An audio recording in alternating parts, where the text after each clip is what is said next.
2015 жылдын аягына чейин Бишкектеги башкы спорттук аренада 12 расмий эл аралык беттештер өтөт.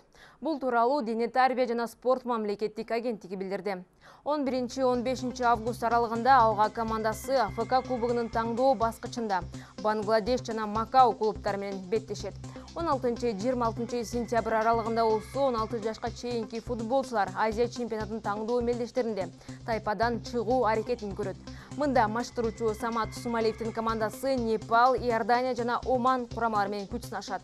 Улуттук кураманын оюнуна футбол сүйүүчүлөрү октябрда жана ноябрда күбө боло алышат. Октябрдын 8-inde Бишкекке Тажикстан курамасы келсе, 5 күндөн соң Александр Кристининдин командасы Бангладешке каршы турат. Башкы спорттук аренадагы 2015 жылдын акыркы оюну 17 ноябрга каралган. Мында улуттук курама тайпадагы дагы бир фаворит эсептелген Иордания курамасы менен беттешет.